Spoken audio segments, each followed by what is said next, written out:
और बड़ी खबर इस वक्त की आपको बताते हैं। राष्ट्रपति ने उपराष्ट्रपति का इस्तीफा स्वीकार कर लिया। उपराष्ट्रपति ने बीती शाम ही अपने पद से इस्तीफा दे दिया। जगदीप धनखड़ ने इस्तीफा दिया और अब उनका इस्तीफा मंजूर भी कर लिया गया है। तो ये बड़ी जानकारी आपको दे रहे हैं। हालांकि जो इस्तीफे की वजह है इसको लेकर विपक्ष लगातार हमलावर है। हालांकि उन्होंने अपने स्वास्थ्य कारणों का हवाला देकर कल इस्तीफा दिया था। अब जानकारी ये मिल रही है कि उनका इस्तीफा स्वीकार कर लिया गया है। राष्ट्रपति ने उनका इस्तीफा स्वीकार किया है। कल देर शाम जानकारी मिली कि जगदीप धनखड़ ने अपने पद से इस्तीफा दे दिया। हालांकि उनकी तरफ से वजह बताई गई है, स्वास्थ्य कारणों का हवाला दिया गया है और इस वजह से उन्होंने रिजाइन किया, उनका कहना है। लेकिन विपक्ष लगातार हमलावर है और कुछ सांसदों का यहां तक कहना है कि इसके पीछे कोई ना कोई बड़ी वजह रही होगी।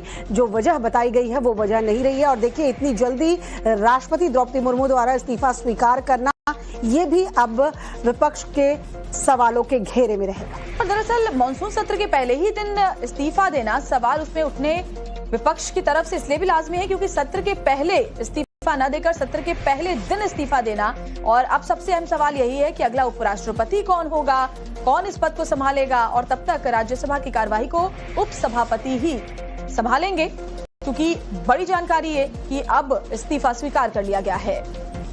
आज सदन की कार्यवाही शुरू हुई और सदन में जगदीप धनखड़ मौजूद नहीं थे। तस्वीरें भी जो सदन से सामने आई।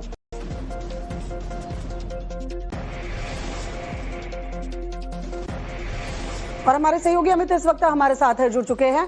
अमित, उपराष्ट्रपति ने कल देर शाम ही अपने पद से इस्तीफा दिया। सवाल अभी खड़े ही हो रहे थे, विपक्ष सवाल उठा रहा था। अचानक से सत्र शुरू होने के पहले दिन ही इस्तीफा देना और इतनी जल्दी इस्तीफा मंजूर भी किया जाना, क्या कुछ चल रहा है? का इस्तीफा स्वीकार कर लिया है और इस्तीफा स्वीकार करने के बाद उसे गृह मंत्रालय भेज दिया गया है, जिसके बाद जो गैजेट नोटिफिकेशन होता है उसको जारी कर दिया जाएगा। कल रात ही धनखड़ ने इस्तीफा दिया था और अभी थोड़ी देर पहले ये जानकारी मिली है कि राष्ट्रपति ने स्वीकार कर लिया है। और अब इसका जो प्रोसेस होता है, अब गैजेट नोटिफिकेशन के बाद ये मान लिया जाएगा कि अब वो पद पर नहीं है और इसके बाद जो अगले उपराष्ट्रपति के चुनाव की प्रक्रिया है वो शुरू होगी।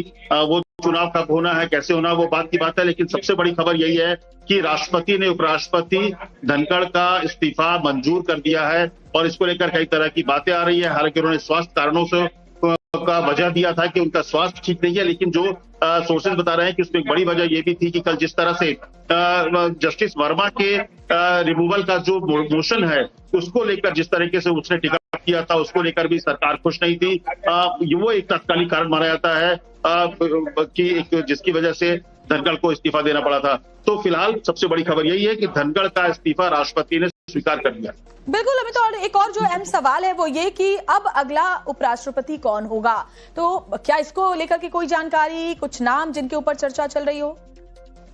नहीं, देखिए, अभी कोई ऐसा नाम लेकर कोई चर्चा नहीं है, लेकिन हाँ, अभी कोई उसकी तैयारी शुरू नहीं हुई है कि कौन होगा, कब होगी। उसके लिए एक चुनाव की प्रक्रिया है जिसमें चुना जाना है। लेकिन कई तरह की बातें आनी शुरू हो गई है, कुछ नामों को लेकर चर्चाएं शुरू हो गई है, जो कि अभी कहना ठीक भी नहीं है। लेकिन निश्चित तौर पर अब इस बात को, क्योंकि एक पोस्ट वेकेंट हो गया है उपराष्ट्रपति पद का, जो कि 2027 में होना था, 2027 में चुनाव होने थे अगले उपराष्ट्रपति का। लेकिन अब जबकि उनका इस्तीफा स्वीकार हो गया है तो जल्द ही वो प्रक्रिया भी शुरू होगी। अब इसमें सरकार को तय करना है कि उपराष्ट्रपति के तौर पर कौन होगा। लेकिन निश्चित तौर पर कुछ नाम है, चाहे मनोज सिन्हा का नाम हो, आरिफ मोहम्मद खान हो, इस तरह की चर्चाएं आनी शुरू हो गई है कि आने वाले समय में इनका भी नाम हो सकता है। जगदीप धनखड़ का इस्तीफा बहुत कुछ कहता है अमित, क्या सब कुछ ठीक नहीं है? विपक्ष जो आरोप लगा रहे हैं वो किसी हद तक तो सही नजर आ रहे हैं, क्योंकि जो नोटिफिकेशंस जारी हुए थे उसमें उनका कार्यक्रम बना हुआ था और अचानक से इस्तीफा देना, स्वास्थ्य कारण हवाला देना, क्या पहले से उनका स्वास्थ्य ठीक नहीं है, उनको जानकारी नहीं थी? कई सवाल खड़े हो रहे हैं।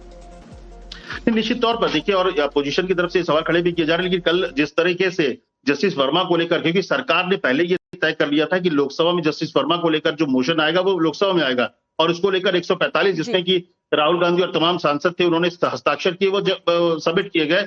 और इसके बाद ये जानकारी आ रही थी कि आज कमेटी का गठन हो सकता है, घोषणा कर सकते हैं लोकसभा। बड़ी खबर आ रही है, वो पहले जानकारी देते हैं, फिर आपसे अपडेट भी उस पर लेंगे।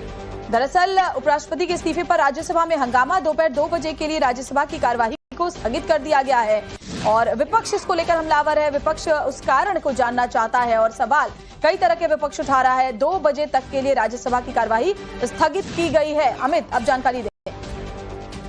तो जो एक वजह कल शाम को अचानक जब जगदीप धनखड़ ने चेयरमैन के तौर पर राज्यसभा में इस बात की घोषणा की कि उनको भी एक मोशन मिला है जिसमें करीब 63 सांसदों का नंबर, तो उन्होंने कहा कि 50 से ज्यादा सांसद हैं, जो कि जो मेरिट होता है, जो जरूरी नंबर होते हैं, उसके साथ वो एक्सेप्ट कर लिया गया और इसलिए अब जो कमेटी बनेगी वो दोनों हाउस की ज्वाइंट कमेटी होगी। और कहा यह जा रहा है कि क्योंकि सरकार ने ये मन बनाया था और सरकार ने तैयारी भी की थी कि लोकसभा में आएगा, और सबसे बड़ी बात कि उसकी जानकारी किसी भी हाल में नहीं पता था सरकार में या पार्लियामेंट्री अफेयर्स मिनिस्टर को इस बात की जानकारी नहीं थी कि चेयरमैन राज्यसभा इस नोटिस को टेकअप करने जा रहे हैं। तो ये भी एक वजह मानी जा रही है कि तात्कालिक कारण जो है, जो ट्रिगर पॉइंट है शायद ये हो, लेकिन ये एक वजह उनके तरफ से ये बताएगी कि स्वास्थ्य कारण से कल जो बीएससी की बैठक होनी थी उसमें भी वो सरकार की तरफ से कोई नहीं गया था, लेकिन क्योंकि जिस समय बैठक 4:30 बजे होनी थी उस समय कहीं बिजी थे, व्यस्त थे पार्लियामेंट्री अफेयर्स मिनिस्टर, तो उसको बाद में टाला गया।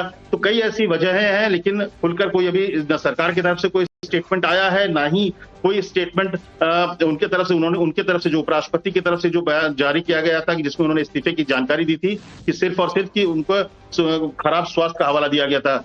हालांकि ये भी तय है कि पिछले कुछ दिनों से उनका स्वास्थ्य लगातार खराब था, उनके एंजियोप्लास्टी हुई थी, उनको देखा गया था नैनीताल में कार्यक्रम के दौरान वो फेंट हो गए थे। इसके अलावा रेगुलर चेकअप के लिए हर हफ्ते वो एम्स जा रहे थे, तो वो तो एक वजह थी। लेकिन माफ कीजिएगा, यहाँ पर रोक कर एक और सवाल आपसे पूछना चाह रही हूँ। राज्यसभा में शाम 4:30 बजे बैठक होनी, इस बैठक को लेकर कोई जानकारी है क्या? देखिए, बीएससी की बैठक होनी है, क्योंकि बीएससी की बैठक वो होती है जिसमें कि जो सदन के भीतर जो भी बिल होंगे या जो बिजनेस होगी उसको लेकर तमाम सरकार की तरफ से और विपक्ष के नेताओं की तरफ जो फ्लोर लीडर्स होते हैं उनके बीच बैठक होती है जिसमें तय होता है। तो आज क्योंकि कल ये बैठक हुई नहीं थी, कल ये चर्चा हो रही थी कि ऑपरेशन सिंदूर को लेकर कब बैठक होगी, कब चर्चा होगी। विपक्ष चाहता था कि जब प्रधानमंत्री वापस आ जाए इसके बाद उस पर चर्चा हो। तो ऐसे में ये बात लगभग सरकार की तरफ से कहा भी गया कि ठीक है, वो अगले हफ्ते तैयार है और उसको लेकर 16 घंटे लोकसभा में और 9 घंटे राज्यसभा में देने को तैयार है। तो ऐसे में अब उनका ये कहना था कि अपोजिशन ये चाहती थी कि सरकार इस पर जवाब भी दे, प्रधानमंत्री इस पर जवाब दे। तो उसको लेकर आज 4:30 बजे बीएससी की बैठक है, जिसकी जो अगुवाई पहले बीती शाम भी बैठक बीएससी की हुई थी और आज फिर से 4:30 बजे बैठक होने वाली। बहुत बहुत शुक्रिया, तमाम बड़ी जानकारी आपने हमें दी। अमित, आपका